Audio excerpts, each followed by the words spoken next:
Discharge of accused in criminal cases. Introduction. Under the Criminal Procedure Code 1973, the discharge application is the remedy that is granted to the person who has been maliciously charged.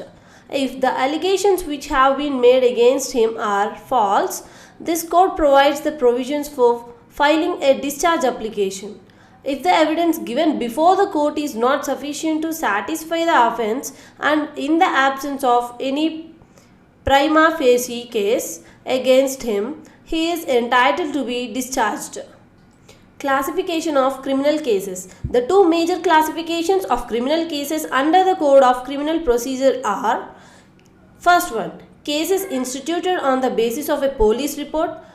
It comes under the sections from 238 to 243. Second one, cases instituted otherwise than on police report based on the complaint, under the sections from 244 to 247. There are four types of the trial procedures provided under CRPC.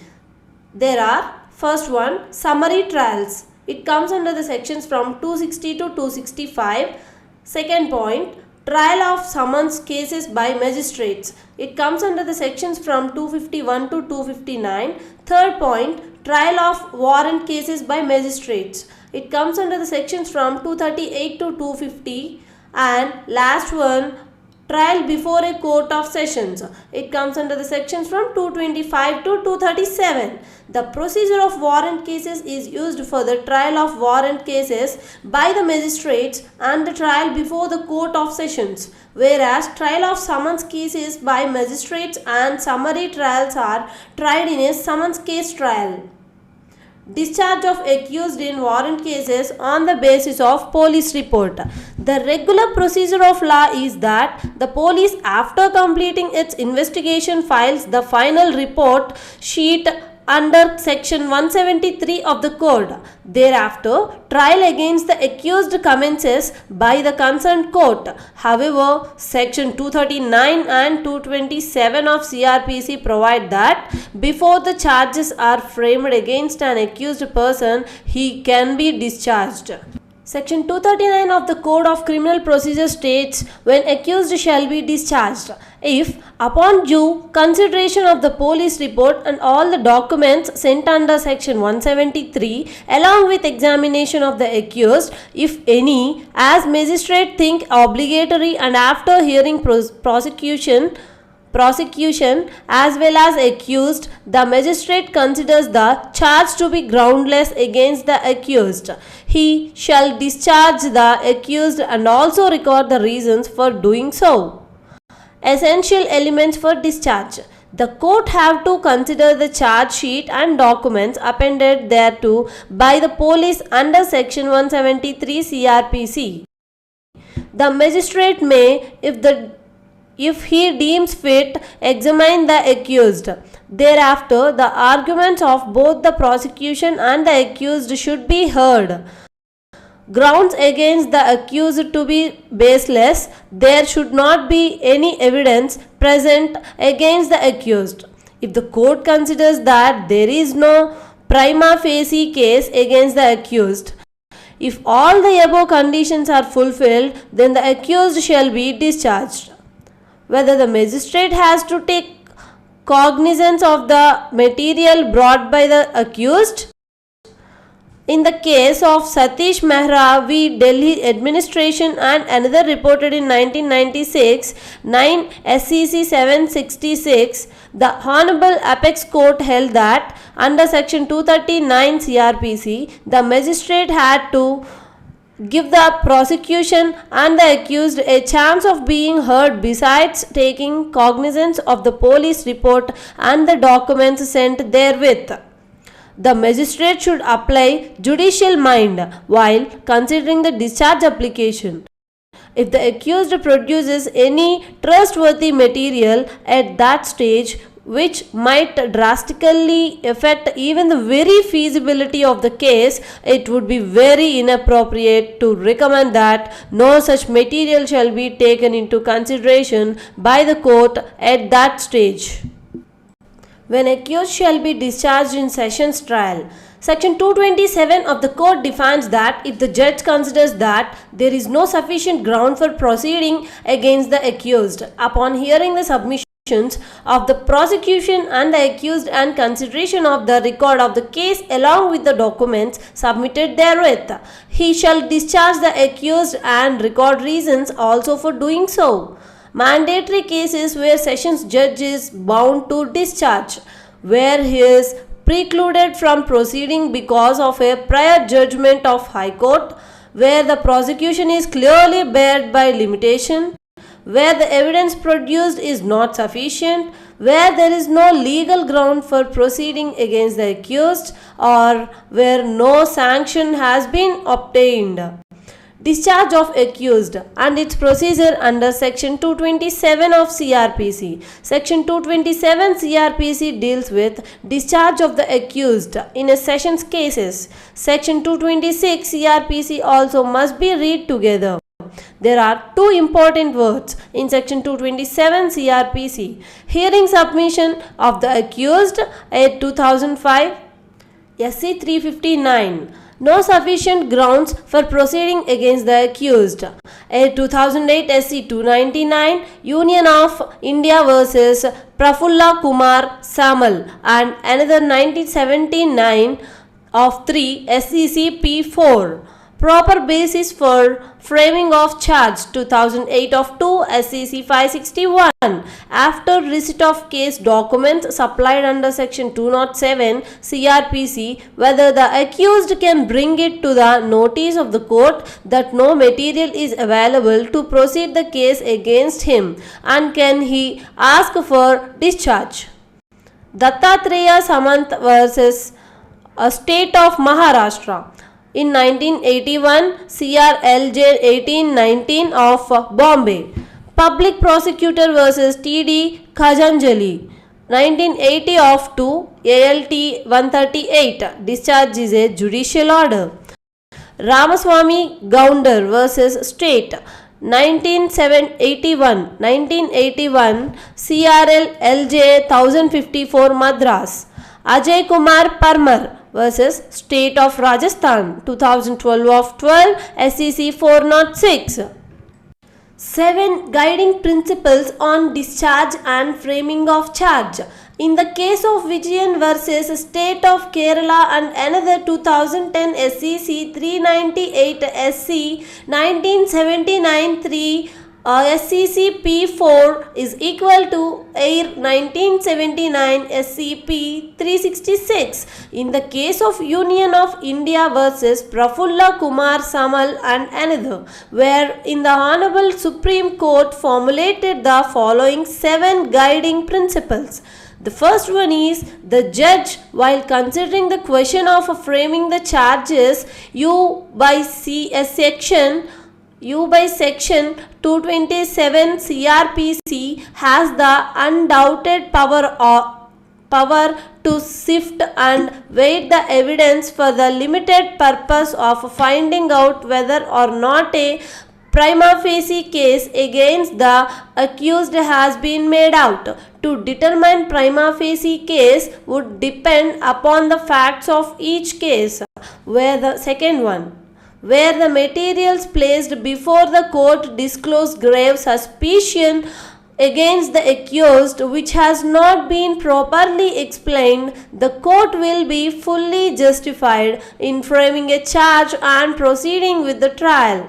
The third one is, the court cannot act merely as a post office or a mouthpiece of the prosecution, but it has to consider the broad probabilities of the case. There cannot be a revoking inquiry into the pros and cons of the matter and weigh the evidence as if a trial was being conducted. Fourth one, on the basis of material on record, if the court could form an opinion that the accused might have committed the offence, it can be framed the charge.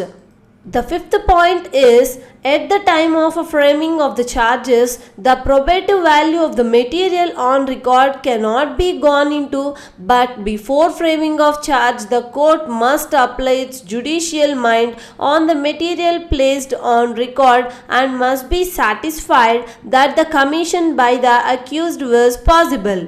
The sixth point is, at the stage of section 227 and 228 CRPC, the court is required to evaluate the material and documents on record with a view to find out the existence of all the ingredients constituting the alleged offense, but the court cannot be expected to presume that the prosecution story is gospel truth. And the seventh point is, if two views are possible and one of them gives rise to suspicion only as distinguished from grave suspicion, the trial judge will be empowered to discharge the accused irrespective of the result of the trial. Legal authorities on the above 7 points. 2009 of 3 SCC 850 Palwandir Singh versus Balwinder Singh. The jurisdiction of sessions judge at the time of discharge is very limited. Discharges can also be framed on the basis of strong suspicion. Marshalling and appreciation of evidence is not in the domain of the court at that point of time. 2010 of 9 SCC 368 Sajjan Kumar vs CBI landmark judgment. At the stage of a framing of charge U by section 228 CRPC or while considering the discharge petition filed U by section 227 CRPC, it is not for the judge concerned to analyze all the materials including pros and cons, reliability or acceptability etc., the evidentiary value and its credibility and veracity has to be considered at the stage of trial. 2014 of 11 SCC 709 State of Tamil Nadu represented by the Inspector of Police Vigilance Anti-Corruption vs. N. Suresh Rajan in ACB case. At the stage of consideration of an application for discharge, court has to proceed with an assumption that the materials brought on record by prosecution are true and to evaluate the said materials and documents with a view to find out whether the facts emerging therefrom taken at their face value disclose the existence of all the ingredients constituting the offense, whether the material which is produced by the accused can be looked into by the sessions court. In the case of Satish Mehra vs. Delhi Administration and another reported in 1996 of 9 SCC 766, the Honorable Supreme Court held that if the accused produces any convincing material at the stage framing of charge which might drastically affect the very sustainability of the case, it is unfair to suggest that no such material should be considered into by the court at that stage. Discharge post framing of charge. In the case of Ratilal Bhanji Mutani versus State of Maharashtra, year 1979 SC 94, after framing of charge, the question of discharge does not arise. The same view was taken in the case of Stree Atyachar Virodhi Parishad versus Dilip Nathumal Chordia, 1989 SCC of 1715. In the case Tapati Bagh vs. Patipaban Ghosh reported in 1993 CRLJ 3932, it was held that if the court considers that there are no sufficient grounds for proceeding against the accused has to be discharged. But if the court is of the opinion after such consideration that there is ground for presuming that the accused has committed the offence which is exclusively triable by the Court of Session, then the charge against the accused must be framed. Once the charges are framed, the accused is put to trial and thereafter either acquitted or convicted, but he cannot be discharged. Once charges are framed under section 228 of the code, there is no barrier for discharging the accused under section 227 of the code. Discharge post framing of charge is not viewed in CRPC. Discharge of the accused in cases triable exclusively by Court of Sessions. In the case of Sanjay Gandhi versus Union of India reported in Air 1978 SC 514, it was held that there is no such provision that permits the magistrate to discharge the accused. Discharge order can be given only by a trial court and in respect of the offences exclusively triable by a court of session. The court of the judicial magistrate is not the trial court.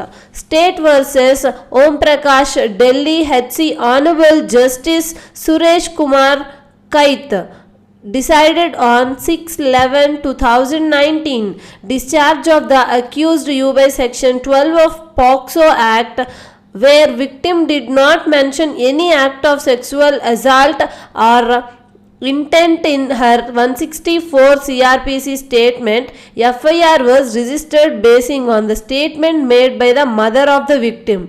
Discharge proper. Thank you for watching. Please like and subscribe Vakeel Rudra YouTube channel.